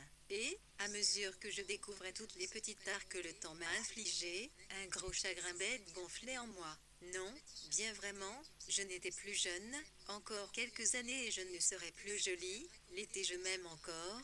Est-on jolie à 36 ans? Peut-on encore être aimé? Oui peut-être, mais pour combien de temps? À l'affreuse amertume de se sentir le sœur réveillé, avide comme à 20 ans, et de savoir que rien n'est plus possible, que l'on n'a plus d'avenir, que c'est fini, comme j'ai bien pleuré ce soir-là. Quelle rageuse jouissance je trouvais à ces larmes dont je me disais qu'elles allaient sans doute approfondir mes rides. Pendant 6 mois je vécus dans une terrible lutte contre moi-même. J'avais des heures d'espoir où il me semblait que ma pauvre figure gardait encore sa jeunesse comme l'a gardé mon corps. Je me disais que pendant longtemps, 10 ans peut-être, je serais encore capable de créer du désir. Quelque chose qui contribuait à exciter en moi ces illusions, c'était mon extraordinaire correspondance avec M. de Montclay. Il devait être bien différent de l'homme que j'avais connu, et attaqué par la manie de l'analyse, car il passait chaque jour au moins 1 heure à noter à mon attention ses états d'âme. Il consistait, ces états, à se figurer qu'il était redevenu amoureux de moi, et il m'écrivait des choses éloquentes sur le rayonnement de ma mélancolie et l'aiguisement de beauté qu'en passant m'avait laissé la vie. Je répondais de temps en temps, hélas, faible sœur, elle me plaisait sa lettre, comme la preuve que, peut-être, tout n'était pas fini, et pourtant la raison me reprenait souvent, et j'avais des moments d'affreux calme, d'une incroyable amertume. Comme c'est dur le Est-ce que renoncement, ça va aller? lorsqu'on est forcé de Est-ce qu'on peut renoncer, après faire une lorsque petite ce n'est réunion pas un choix papotage? héroïque, mais Oui, la alors très bien, nécessité mon qu'il petit Jean-Louis, impose, parfait. comme c'est dur, Parfait. Armand était sans cesse auprès Parfait, de parfait. moi, sa tranquillité se coupait parfois d'orageux silences, il en sortait par des plaisanteries forcées dont je ne parvenais pas à rire. Je m'énervais de ne jamais lui entendre prononcer le nom de cette femme dont il avait tant souffert. Un jour, comme il était particulièrement gai, car il avait le matin fini un chapitre qui le satisfaisait, je me risquai à dire « Êtes-vous guéri? Tout à fait guéri de quoi? Demanda-t-il. Il avait candeur, mais de votre malheureux amour? Ah oui, très complètement guéri, comme on l'est d'une maladie qui vous salit pendant qu'elle dure, mais qui, disparue, vous laisse avec le sang purifié. Je suis très changé, j'ai compris la vie. Et surtout je me suis compris. Peut-on savoir le résultat de ces compréhensions? Pas encore. Quand mon livre sera fini, s'il a du succès, je vous expliquerai tout. Le livre eut du succès et il m'expliqua tout. Il m'aimait, le cher enfant, à travers l'illusion de moi qu'il avait créée. Son âme faible et forte m'avait doué de toutes les richesses, de toutes les grandeurs, de toutes les beautés, de toutes les puretés. Il croyait voir en moi une créature de neige et de diamants qui avait traversé la vie sans se souiller, sans se rayer. Il voulait m'épouser, j'avais su que le jour viendrait où il dirait cette parole, je m'y étais préparé, tout fut inutile, je restai devant lui stupide, anéanti, déserté par ma force et par ma raison, car je l'aime, moi aussi, je l'aime. Je l'aime avec mon être conscient et averti, moi entre les doigts de qui l'amour a coulé comme une eau vive, je l'aime avec cette place du sein où germent les tendresses maternelles, avec cette profondeur où s'enracinent les saints amours d'épouse, avec les surfaces où vibrent les nerfs éperdus. Et pendant qu'il me parlait fervent et grave, je songeais, vivre ne fût-ce que quelques jours dans cette griserie magnifique du triple être sensuel, sentimental et intelligent, mais lui avait j'ai le droit de lui imposer le fardeau de mes années, le ridicule d'être le jeune mari d'une vieille femme, quand il aurait apaisé sa passion, quand il me verrait lutter misérablement pour conserver les restes de ma beauté, quelle souffrance et quelle humiliation lui serait infligée. Qu'y avait-il en moi qui méritât qu'il souffrît pour moi? Je lui dis maladroitement, avec de pauvres mots qui avaient honte, que j'étais trop vieille. Il m'interrompit, il ne voulait pas entre nous de paroles vaines. J'insistai, il s'exaspéra. Taisez-vous, vous dites des choses sottes, vous avez une autre raison à m'opposer que ces absurdités. Quelle est-elle? Dites la vérité. Pourquoi ne voulez-vous pas m'épouser? Puisque vous m'aimez, il dit cela avec une incroyable autorité. Il savait, je me sentais sa proie et c'était une délicieuse torture où se tonifiait mon courage. J'étais soulevée par une force frénétique, une envie de mourir pour lui. Oui, je vous aime, répondis-je très calme, mais je ne peux, ne dois, ni ne veux vous épouser. Pourquoi je ne suis pas libre? Pas libre. Allons donc, ce n'est pas possible. J'entre ici à toute heure. S'il y avait un secret dans votre vie, je le saurais, mais répondez donc. J'ai déjà répondu. Je ne suis pas libre, vous avez un amant. Il cracha une injure, puis tout de suite, pardonnez-moi, je suis fou. Mais aussi, vous me faites trop mal, je sens que vous mentez, je le vois dans vos yeux qui souffrent. Mais pourquoi mentez-vous en effet? Pourquoi mentirais-je? Non, je ne mens pas, mais j'ai bien le droit de souffrir. N'aurez-vous pas pitié de moi? Pitié, et vous, en avez-vous de la pitié? Vous saviez bien que je vous adorais, vous m'avez encouragé avec votre abominable douceur pour bien me prendre. Et maintenant vous venez me dire que vous n'êtes pas libre. Quelle misérable âme êtes-vous donc? Vous saviez comme je peux souffrir? Vous l'aviez vu. Vous vous êtes amusé à me préparer. Puis encore, que vous avais-je fait? Pourquoi tout cela? Pourquoi? Je ne pleurais pas, J'étais froide et lucide, de cette lucidité affreuse qui, par moments, écarte les voiles de la folie. Il me prit les poignets avec des doigts durs qui faisaient mal. Mais si vous n'êtes pas libre, cela veut dire que vous aimez quelqu'un. C'est cela, n'est-ce pas? Quoi d'autre? Jure-le. Jure-le donc que tu aimes quelqu'un. Que j'entends de la bouche le jurer, je le veux. Et, tout raidi sous l'effort que me coûtait mon courage, je prononçai, je le jure. Il me clouait au dossier de mon fauteuil, ses deux mains rudement appuyées à mes épaules. Tu aimes quelqu'un, tu vas le voir sans doute, chez lui, et il t'embrasse, oui, et, à les affreuses et cyniques questions qui me salissaient, les mots épantelaient sa jalousie, comme il me faisait du bien. C'était mon heure d'amour, la seule que je dus savoir, et tout ce qui débordait de lui, je le recueillais comme le trésor avec lequel j'enrichirais la fin de ma vie perdue. Les yeux clos, la figure froide comme au début d'une syncope, à toutes ces questions je répondais, oui. Il y eut un silence, puis brutalement il me prit la tête et colla sa bouche à la mienne. Quand je me dégageai, mes lèvres, coupées sous ses dents, saignaient. Nous nous regardions avec des yeux fous. Ne me parlez plus, dit-il sourdement, ne dites plus rien, je ne veux plus rien savoir, mais je vous veux, vous. Vous avez un amant. Quittez-le. Soyez ma maîtresse, ma femme, ce que vous voudrez, je ne peux pas vivre sans vous, comprenez-vous? Je ne peux pas, ma résistance nerveuse était à bout, j'eus un spasme du sœur. Vous souffrez, cria-t-il. Il était à genoux, redevenu l'enfant attendri, et me regardait avec des yeux d'épouvante. Laissez-moi seul, je ne suis pas bien, si vous n'avez pas pitié de moi je ne sais ce qui m'arrivera. Il se releva sans un mot et marcha vers la porte. Je savais que c'était la dernière fois qu'il passerait là, mon courage fléchit. Je le rappelai. Il revint si vite, avec un effort je me levai et je le baisai sur ses lèvres chères, puis, dégagé de ses bras, allez, maintenant, lui dis-je. Il hésita, il y avait de terribles choses dans son regard. Allez, répétai-je avec une telle tension de ma volonté qu'il obéit. C'était fini. Il y a 8 jours de cela, je ne l'ai pas revu. On lui dit quand il vient, que je suis souffrante, couchée. Je ne réponds pas à ses lettres. Ces lettres qui disent toute la même chose avec une résolution chaque jour plus nette. Il veut que je me fasse libre et que je l'épouse. Mon mensonge n'a servi de rien, ce n'était pas assez. J'ai vécu cette semaine dans l'obscurité de ma chambre, les rideaux clos tout le jour. J'ai subi les suprêmes rébellions de mon sœur. Mes rêves de bonheur toujours déçus ont crié insupportablement. Maintenant c'est fini. Il fallait entre lui et moi bâtir un obstacle des dégoûts. C'est fait, la soirée est écoulée comme on a froid dans la solitude des heures nocturnes. M de Monclay vient de partir, et l'histoire de mon pauvre diable de sœur finira sur une note dans les journaux mondains de la semaine prochaine. On annonce le remariage du comte de Monclay avec madame Odile de Vringes. Le comte de Monclay et M. de Vringes avaient plaidé en divorce il y a quelques années, mais les causes de dissentiment qui existaient entre eux ayant disparu, ils reprennent la vie commune. À la grande joie de leurs nombreux amis. Quelle folle cette Odile, diront quelques-uns des nombreux amis. Ce n'est déjà pas si bête. Monclay a toujours ses 200 000 livres de rente, ajouteront quelques autres. Personne ne dira, pauvre Odile. Personne, voir les notes des 19, 26 novembre, 3, 10, 17, 24 décembre 1898, 7, 14, 21, 28 janvier et 4 février 1899. À propos de cette édition électronique, ce livre électronique est issu de la bibliothèque numérique Wikisource 1. Cette bibliothèque numérique multilingue, construite par des bénévoles, a pour but de mettre à la disposition du plus grand nombre tout type de documents publiés, romans, poèmes, revues, lettres, etc. Nous le faisons gratuitement, en ne rassemblant que des textes du domaine public ou sous licence libre.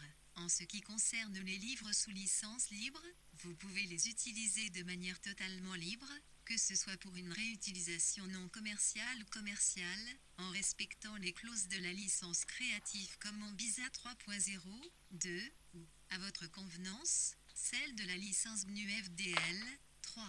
Wikisource est constamment à la recherche de nouveaux membres. N'hésitez pas à nous rejoindre. Malgré nos soins, une erreur a pu se glisser lors de la transcription du texte à partir du fac-similé. Vous pouvez nous signaler une erreur à cette adresse. 4. Les contributeurs suivants ont permis la réalisation de ce livre. Sapcal 22 Ernest MTL http:// fr www.wikisource.org de http://creative-commons.org/licence/by-tiresa/3.0/DN.fr3 http://www.gnu.org